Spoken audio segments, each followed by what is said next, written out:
This wooden panel is blocked. I can't open it.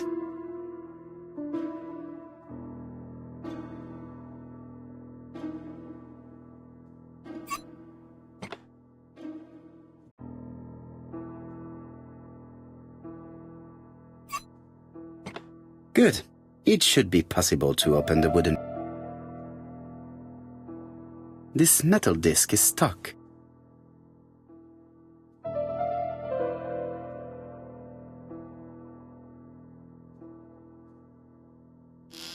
Look, a key. This could be useful.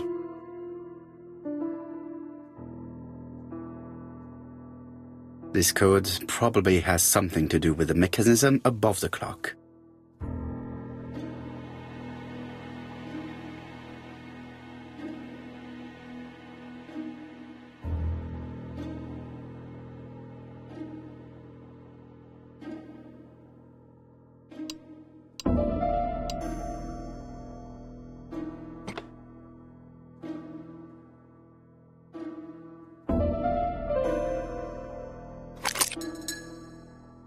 The central cock is blocked. I definitely need an object to make these cocks turn. I definitely need an object to make these cocks turn.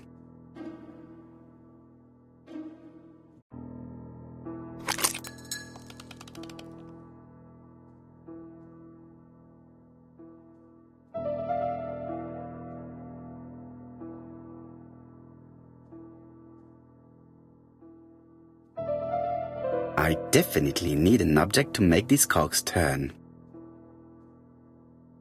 I definitely need an object to make these cocks turn.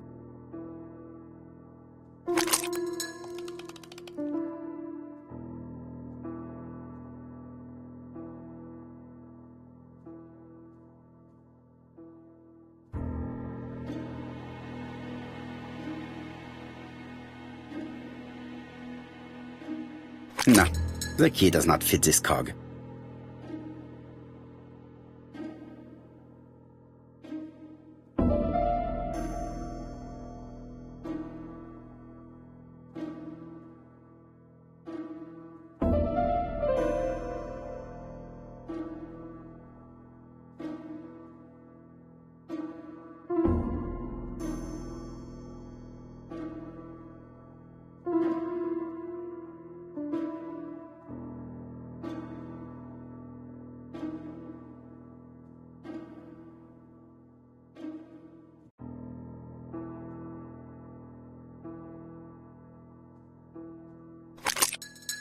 Ah, something clicked on the front of the clock.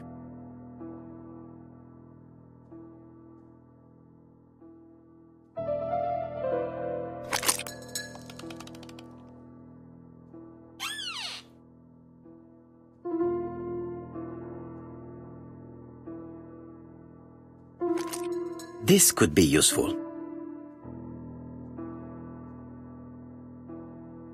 Betty, I enjoyed a wonderful evening in your company, and I hope that we will see each other again very soon. D. My dearest Betty, I know that your art is already spoken for, but you are the most beautiful dancer I have ever had the pleasure of meeting, and I am impatient to see you again. Adrian.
Let us see.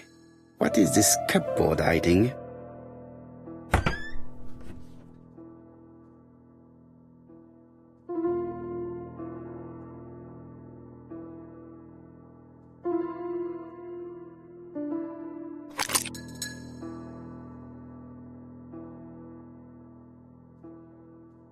This looks like solfège.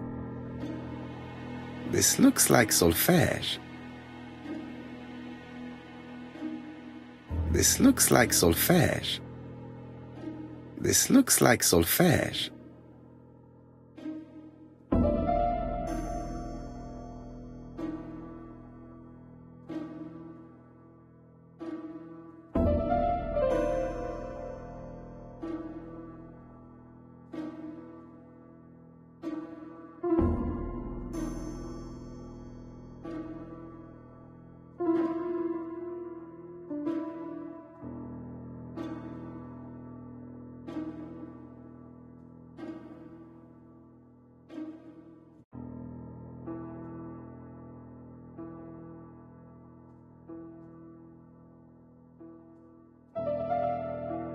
This looks like solfège.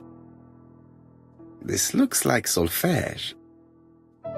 This looks like solfège.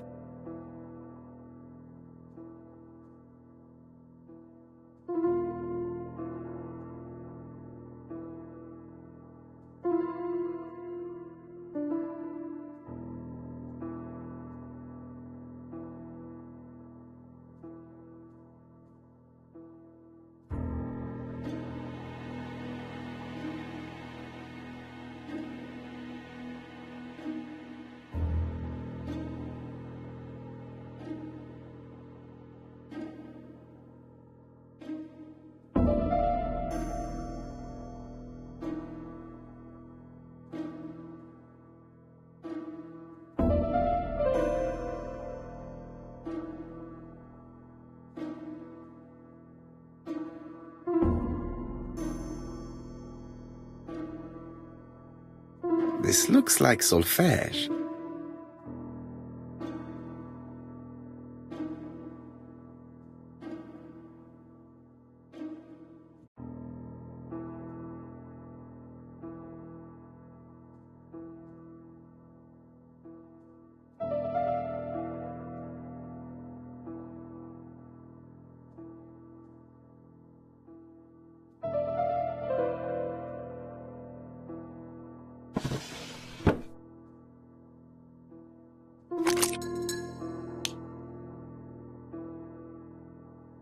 There is bound to be a clue somewhere.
I heard the sound of a mechanism being triggered.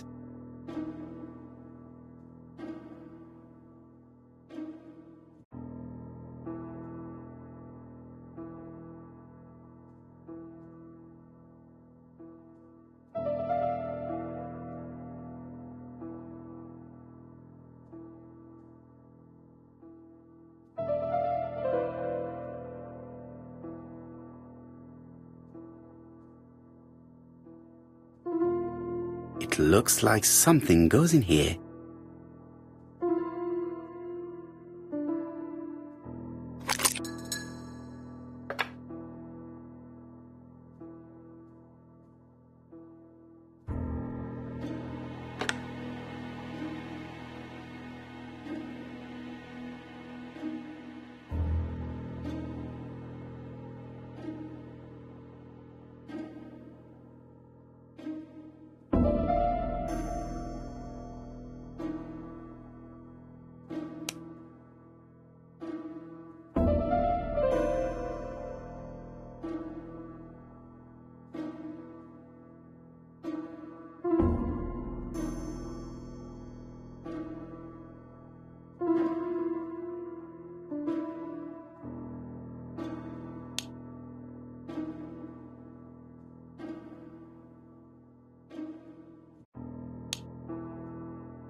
I just have to put the record on the gramophone and start it.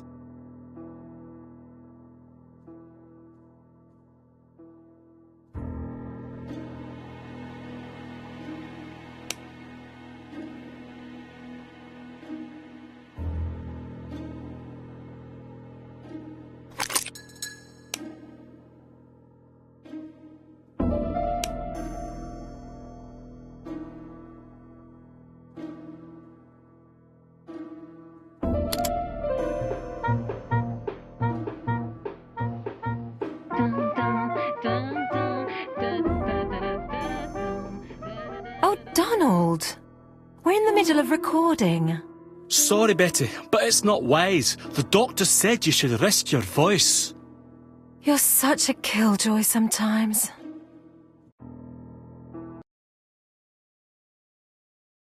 Betty was such a good singer. It's true. Did she have any problem with her throat? Yes, she had to be careful with her voice. Of course, she didn't follow the doctor's advice. If Don didn't insist, she... Well, it's too late for all that now.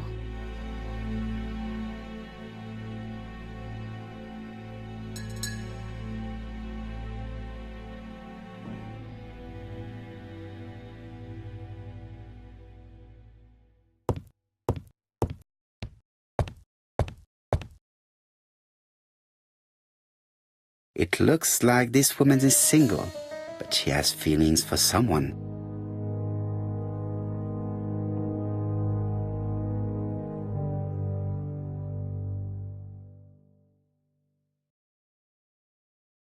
She is looking so intensely at this photo. But is it really her sister that she's studying in this manner?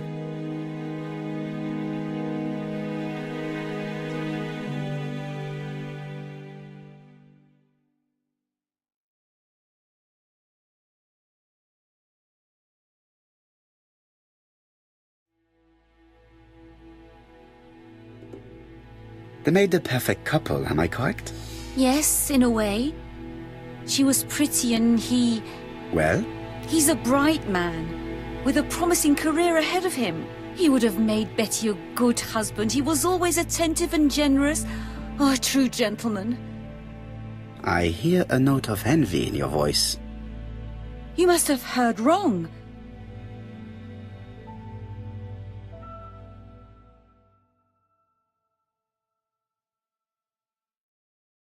Donald appeared to be very much in love with your sister. Yes, he was mad about her. Mad, you say? Being madly in love can often be destructive, and Mr. Fraser was known for being jealous, I believe. No more than average.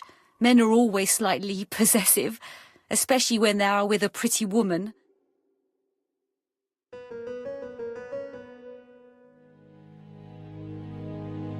I am not your enemy, Mademoiselle Bernard. And you are not my friend either, Mr. Poirot, sir. Yes, but your lies are not helping Mr. Fraser, or you for that matter.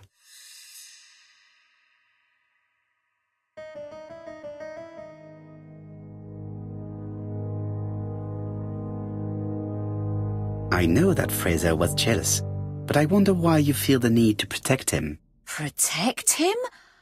I hope you're not suggesting... That you are Fraser's accomplice? There is nothing to suggest that, at least not yet. It would appear that your sister's murder is the second in a series that we have to stop as quickly as possible. The first was in Andover, and the same as your sister, the murderer sent me a letter informing me that a crime would be committed in that town. Now can I count on your honesty? Yes, you have my confidence, Mr. Poirot.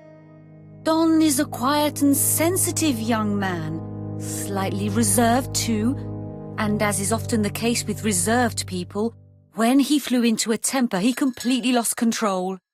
He could be so violent. Betty was frightened. And when was this? The first time was about a year ago. But they rowed more recently. Donald found out that Betty had lied to him. She said she was going out with a girlfriend, but she went out for dinner with a married man.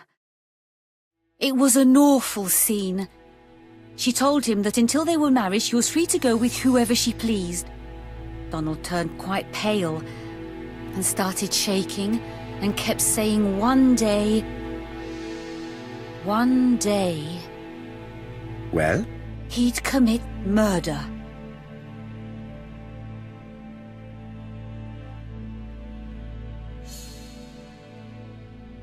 So you were afraid that he would become our main suspect? I know that Fraser was jealous, but I wonder why you feel the need to protect him. Exactly. Had you not told me about the case, I would never have dared to tell you about this little matter. Don loved Betty with all his heart. I can't imagine for one instant that he would hurt her. Very good, Mademoiselle Bernard. Thank you for your help.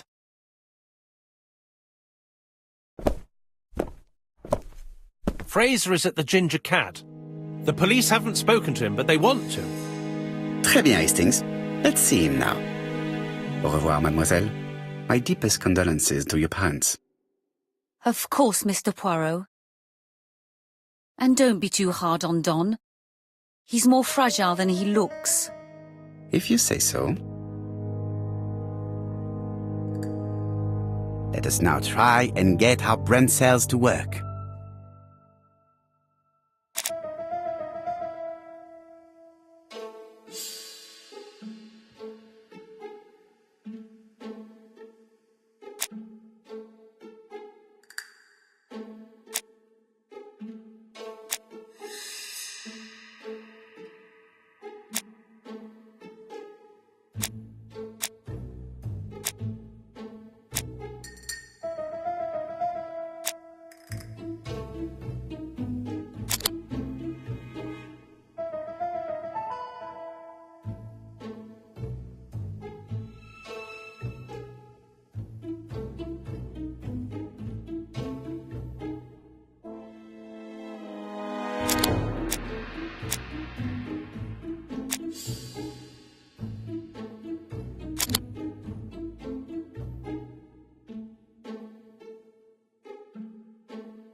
Let us now try and get our brain cells to work.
You've seen Fraser, Hastings. What is your feeling? He's a big chap. Fragile isn't exactly the word that springs to mind. I talked to his landlady before seeing him. She went to bed at 11. Fraser wasn't home yet.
How do you do, Mr. Fraser? You Hercule Poirot. Mr. Hastings said you wanted to speak to me. Yes. I know that it may not be at the right time, but I would like to ask you a few questions.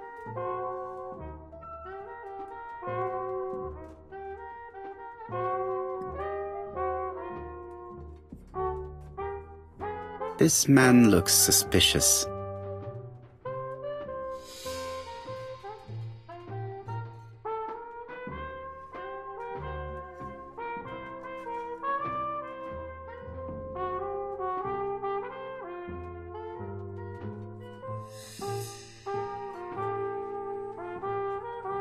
Donald Fraser is in a terrible state, as if he hadn't slept all night.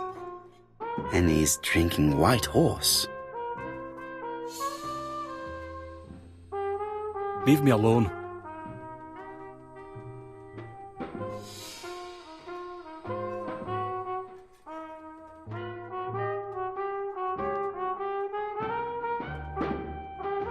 Tell me that it's a mistake, that Betty isn't dead.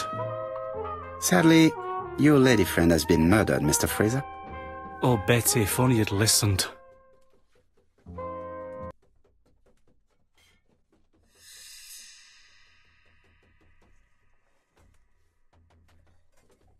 If she had listened to you, she would still be alive. Should I take that to be a confession? With that sort of thinking, you must send a lot of innocent men to prison. Under different circumstances, I might even find you amusing, sir. It's no time for amusement, Mr. Fraser. It is time to find your fiancé's killer. Did you know what her plans were for the evening? She said she was having dinner with her sister.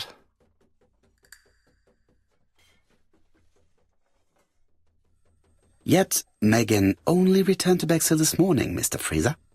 I didn't know. Right. May I ask you what you were doing yesterday evening? I spent the evening working. Your colleagues can confirm this? No, I often take work home with me.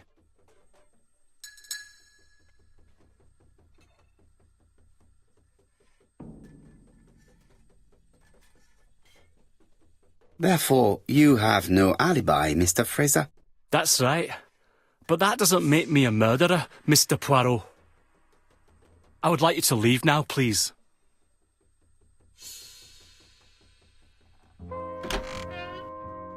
Ah, I knew I'd find you here, Poirot. I thought the victim's young man was here. Yes, is all yours, Chief Inspector. Let us now try and get our brain cells to work.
Fraser doesn't have an alibi and he's extremely jealous. You are very skilled at summing up. And yet you haven't asked Japp to arrest him. It is too soon. But I agree, without the letters announcing the crimes, Fraser would already be behind bars. Bon, I think we have enough elements. Let's reconstruct the events at the scene of the crime. I can't imagine how the murderer wasn't seen, though. Surely she must have struggled. Let us try and imagine the scene.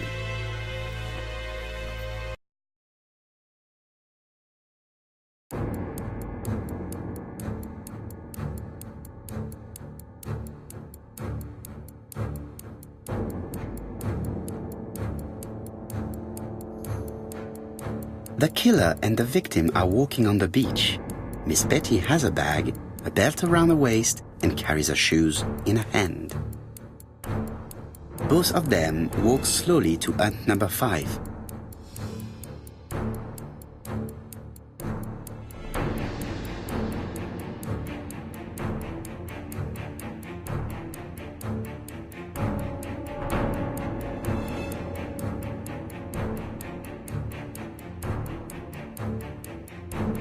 Miss Betty enters the hut. No. It wasn't hut number 5. Let us think again, mon cher.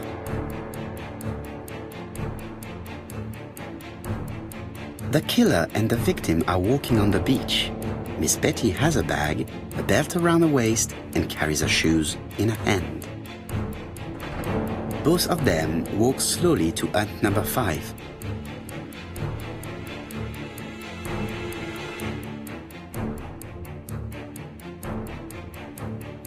Both of them walk slowly to hut number 6.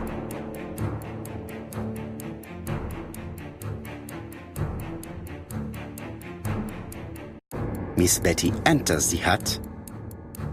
She leaves without her belongings. Then she hides a code.